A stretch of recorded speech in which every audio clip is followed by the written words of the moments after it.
Ini dah benci yang melampau sampai terlupa bahawasanya kita telah bercanggah dengan beberapa ayat Al-Quran Al-Karim, tuan-tuan dan puan sekalian. Yang kelima, tidak menganggap ianya lebih mulia daripada sesuatu amalan sunnah. Yang tadi harus, nak buat yang harus, jangan anggap benda tu mulia daripada sunnah. Tak boleh lah gitu, kan? Jangan salah faham begitu.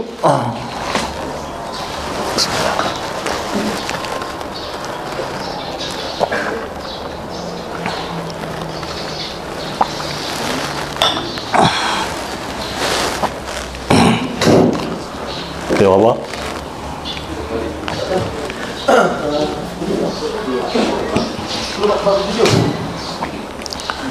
Kat sebelah tu saya ada kenuri ni Mahaban pula dah. Hari-hari ada kenuri Mahaban.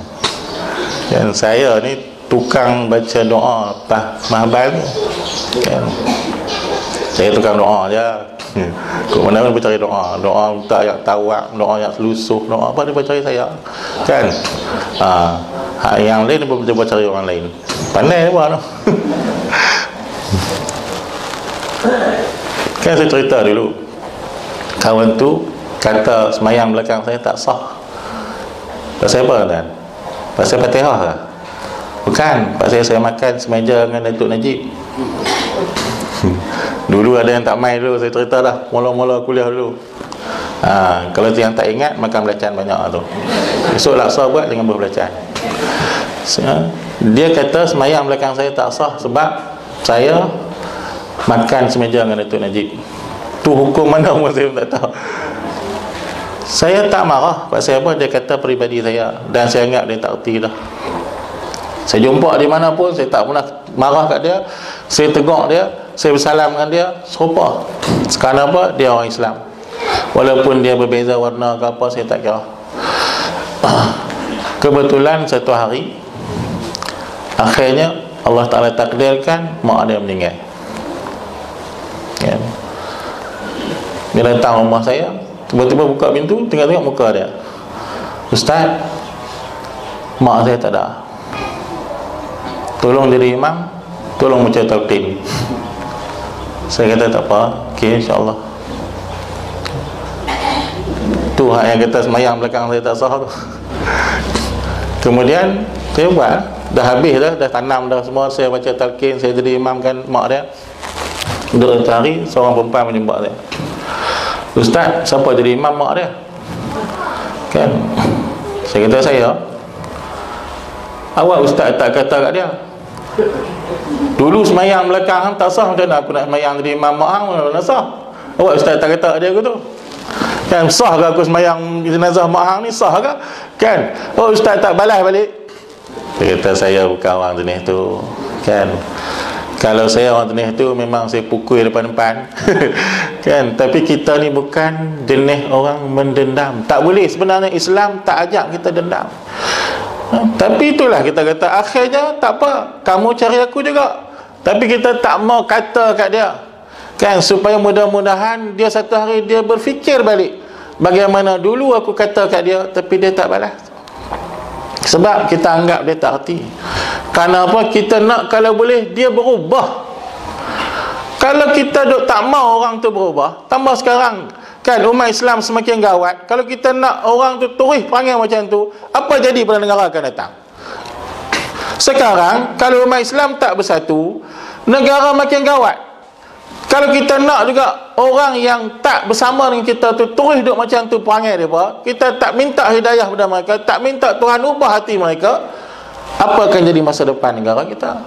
Maka kok mana pun tetap juga kena minta hidayah dan minta Allah Ta'ala ubah hati mereka. Mudah-mudahan begitu. Tak.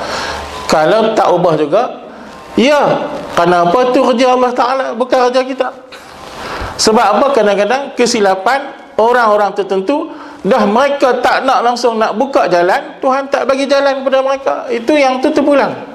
Ada orang memang kita ada usaha, tolong abang, tolong bagi tahu, tolong cerita kesilapan di mana, bagi dalil, bagi hujah, dia tak pakai juga. Kenapa? Dia langsung tak membuka mata hati dia untuk mendengar, maka Tuhan tak bagi hidayah kepada dia. Terpulanglah yang tu nasib masing-masing kan? Dah. Nombor 5 tak apa dia tu kan? Tidak menganggap lebih mulia daripada satu amalan sunnah. Contohlah, minta maaf kan, pada orang lelaki lah, memakai pakaian hitam contohnya kan.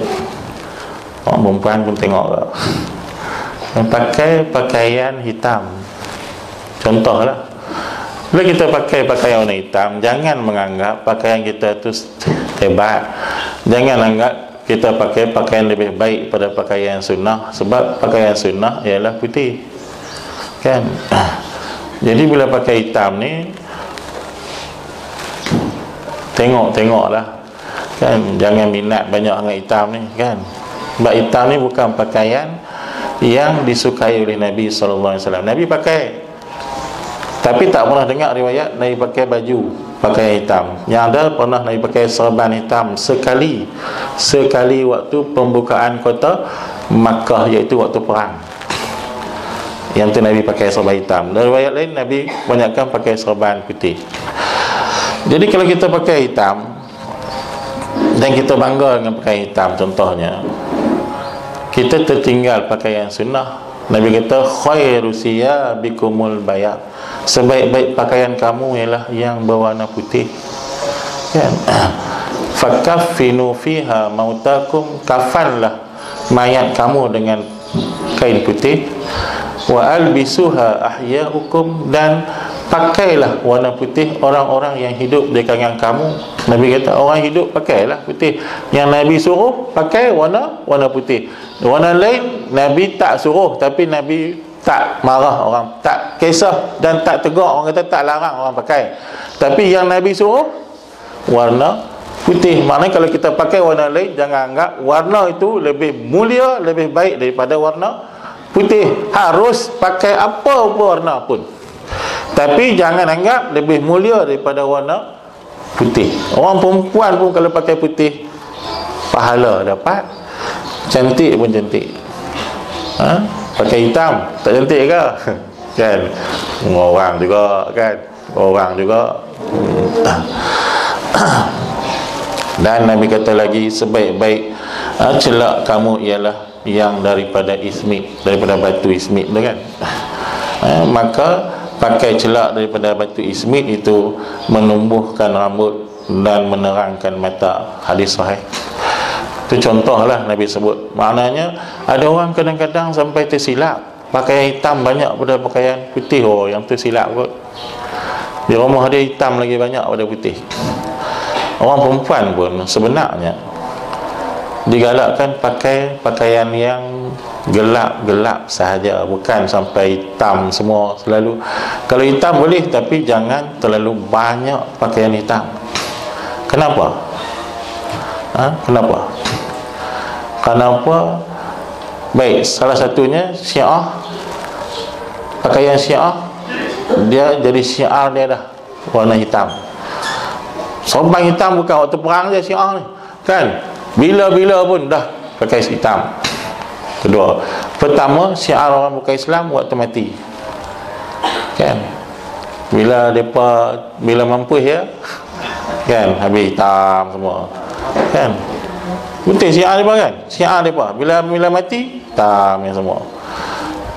Kemudian hitam ini kesukaan jin.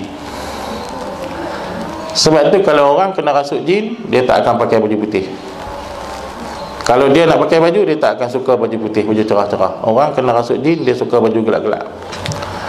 Sebab jin ni dia suka tempat gelap-gelap, dan dia suka pada benda yang gelap-gelap. Doa no, apa yang gelap-gelap ni no. Kan? Sebab itu betul tuan-tuan, kalau tengok orang kena jin, dan saya dah pergi jumpa dah berapa kali, memang dia tak pakai putih. Dia tak pakai. Dia tak suka. Kalau kita nak buat pakaian putih, dia tak mahu. Sebab itu tabiat jin. Dan gelap ini adalah kiasan kepada zulumah, kiasan kepada kufur, kiasan kepada benda tak baik. Dipanggil hitam. hitam tak? Kalau hati hitam, apa maksud dia? Hati banyak dosa. Kalau hati putih, apa maksud dia? Hati bersih. Itu contohnya lah. Maknanya kalau kita pakai hitam ni diharuskan oleh agama kita, tapi jangan berbangga dengan dia, dan jangan jadikan dia pakaian keutamaan kita. Warna lain pakailah, semua warna pakailah, tetapi bagi ada pakaian putih. Dan bila kita pakai putih, aku memakai pakaian yang disukai oleh Nabi sallallahu alaihi wasallam. Yang keenam, tidak membawa mengelirukan orang ramai daripada amalan sunnah. Yang tadi tak anggap lebih mulia daripada amalan sunnah. Yang ni tidak mengelirukan orang ramai daripada amalan sunnah. Selagi orang kata hak kita buat tu sunnah, hanya harus ya, kan? Jangan buat benda macam tu. Saya tak ada contoh banyak yang tu, cuma kadang-kadang lah saya pernah tengok ada orang ni, contoh yang lain, dah nampak macam alim sikit lah kan, ada selendang. Tapi ada orang selendang dia tak buat macam ni, dia besar lagi, dia besar lah, dia buka besar. Bila dia pergi mana-mana masjid, tempat semayang apa, dia nak semayang, dia buka selendang dia, dia hampak tempat sujud dia, kan? Jadi setiap kali semayang, dia lapik tempat sujud dia dengan selendang, dia akan sujud di atas kain selendang dia. Perbuatan itu harus. Tetapi kalau yang buat itu orang yang kita tengok hebat, nanti mengelirukan orang daripada sunnah. Tuan-tuan tahu tak sunnah semayang sujud atas apa? Lagi korang pelapik sujud, lebih afdal sebenarnya. Tak. Lagi korang tempat lapik sujud kita, lebih afdal. Jadi kalau kita dah pergi mana-mana masjid, mana-mana surau, yang mana dua ada, cukuplah. Betul tak? Yang mana hak mereka dah sediakan, cukuplah. Kita pergi tambah lagi. Yang itu bukan afdal. Kenapa? Lebih korang pelapik, lebih afdal. Dan kalau sujud di atas tanah dan atas lantai sebenarnya, itu lagi afdal. Zaman Nabi mana ada tempat lapik? Tak ada.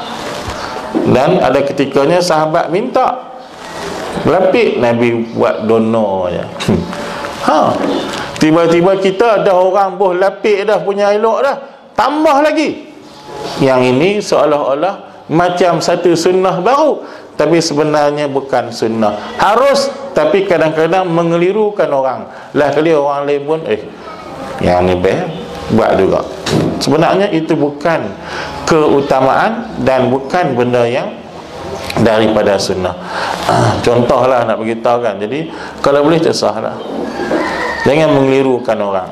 Begitu juga bagi orang alim, bagi orang-orang yang reti, kita jangan buat benda yang bawa fitnah dalam masyarakat. Itu yang ketujuh, tidak menjadi fitnah kepada manusia atau kepada agama.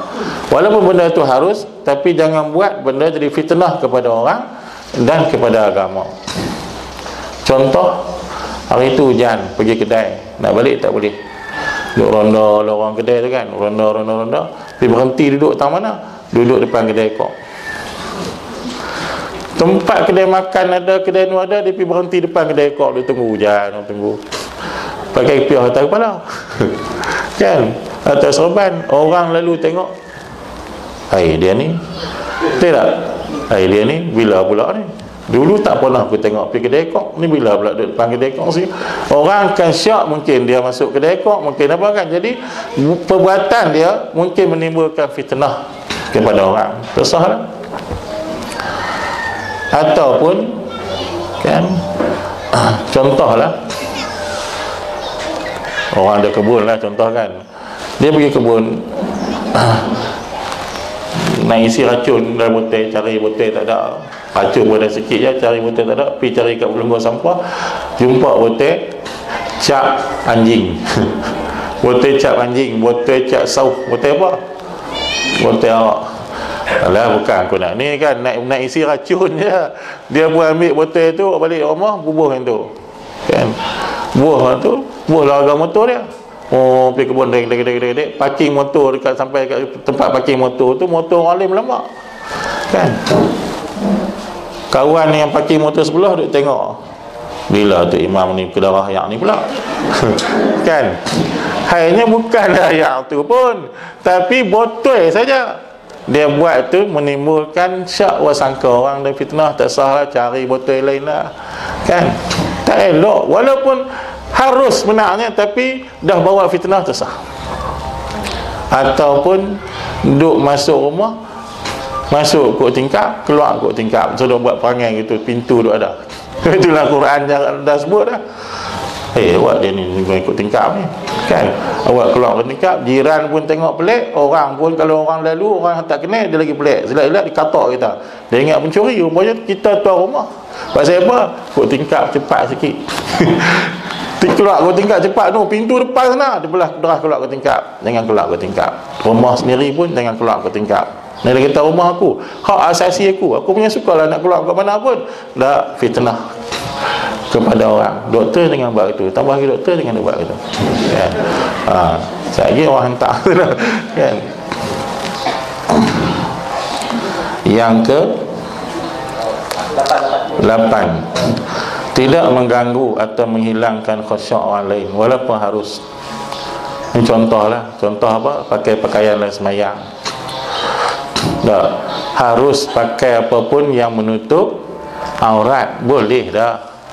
Tapi itu dia kan, baju Doraemon punya belakang punya besar, bawa pergi semayang, gambar Doraemon kan gambar Ultraman ataupun gambar orang jihad Palestin tu, dia dengan senapang kan, duduk pakai baju tu, pergi semayang kan. Dia tak apalah, ni orang belakang dia kan, orang belakang dia Doraemon. Hari ni aku semayang Doraemon lah aku kan. Orang belakang dia lah hilang khusyuk kan. Jadi walaupun benda tu asalnya harus kan, tetapi dah menghilangkan khusyuk orang, tersahlah, elak kan. Orang perempuan pun kadang-kadang dapat telekung baru kan.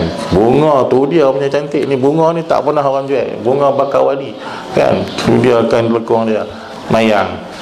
Orang perempuan duduk sah belakang, bunga bakawali pula dah kan. Hari ni aku semayang bakawali kan. Jadi lagu tu lah, kerana apa?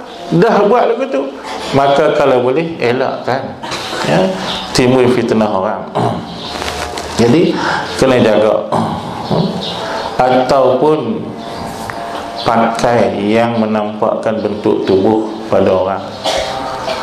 Tuan-tuan, kalau kita nak semayang pakai seluar memang tak salah, tapi kena seluar longgak sikit kan. Kena seluar yang longgak sikit kalau nak guna untuk semayang. Kalau seluar yang ketat sikit, bila kita diri tak apa, bila kita rokok boleh gagah lagi, bila kita sujud kan, punggung tu nampak seketui-seketui tu. Dah seluar ketat lagi, jadi punggung kita tu nampak seketui-seketui. Orang belakang yang masalah. Kalau pula belakang tu gay pula, mampu dia kata cantik hari ni lah kan, cantik lah. Lepas mayang dia shake hand kita kan, jom pergi makan tuan-tuan lah, ni orang macam-macam dah duk ada dalam negara kita, gay, LGBT ni, ada orang promote benda ni, bukan orang lain hak lawan dengan doktor. Abang terang kan. Jadi jangan duk percaya sangat orang macam ni. Kalau dia semayang belakang kita, jaga. Tuan-tuan pakai pelapik banyak sikit kan. Susah orang lah ni. Jadi kalau nak pakai seluar longgak-longgak tak apa, tidak pakai kain lah senang. Tak. Lepas tu orang muda mereka seluar mereka lalunya pakai tak sampai atas pusat, betul tak? Seluar jenis pendek, seluar pendek. Memanglah ada tali pinggang semua, tapi memang pakai bawah pusat. Baju tu elok-elok tutup pusat je. Baju dia, baju t-shirt dia tutup pusat je. Bila dia semayang kan, waktu rokok apa, waktu sujud kan, nampak lorah punggung. Pasal baju dah terangkat atas, kan seluar dia tu pendek, ternampak lorah bengkok, tuan-tuan. Pertama, orang belakang tak khusyuk. Yang kedua, dia batal semayang. Sebab dia pakai pun tak lepas pusat. Bila tak lepas pusat, hak nampak tu aurat dah. Nampak pada bawah tak apa, nampak pada atas batal semayang. Nampak pada bawah lantak pergi kat depa, kan? Kita dah semayang di rumah, hari tu hujan. Rumah orang dulu tuan-tuan tahu tak batang apa? Batang pinang, tu susun ke tu, kan? Bukan susun kerak-kerak pun, jarang-jarang lah tu. Semayang di rumah, kain, pakai kain lak dalam tak pakai. Orang duduk rumah kita duduk tengok, tu dia lah selambak. Tak batal semayang kita. Siapa suruh hang tengok? Tengok ke bawah kan? Tak batal semayang kita. Hang tengok hang yang sakit, hang yang cari penyakit, kan? Siapa suruh tengok?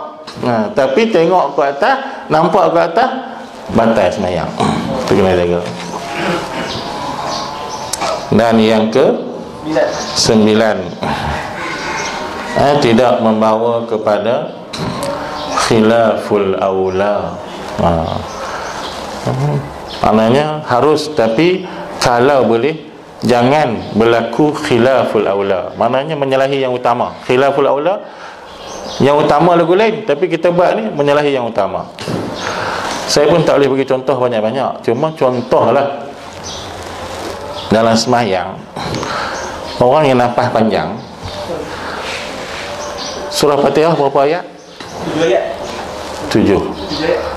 Betul kan? 7 ha? Baik. Siratal ladzi sampai habis ayat ke? Siratal ladzi sampai waladhdallin ayat ke 7. Bismillah ayat pertama. Maka siratal ladzi sampai habis itu satu ayat. Ulama sebut dalam kitab, kalau kita mampu, sunat kita perhabis tu. Siratal ladzi sampai waladhdallin tu sunat perhabis, jangan buat 2 kerat, kan? Kalau berhenti di siratal ladzina an'amta alaihim, khilaful aula, tu ulama sebut dalam kitab Fathul Mu'in pada. Kalau nafas panjang, baca perhabis. Tapi kalau nafas tak ada, tu dah darurat, kan? Tak apalah buat 2 kerat. Tapi kalau nafas panjang, perhabis daripada sirata sampai waladhdallin, maka tak berlaku khilaful aula. Walaupun berhenti tu alaihim tu harus, tetapi khilaful aula. Kalau nak buat yang harus, kalau boleh jangan berlaku khilaful aula. Tapi kalau nafas tak ada, tak mengapa. Itu maksud dia. Siratal ladzina an'amta 'alaihim ghairil maghdubi 'alaihim waladdallin.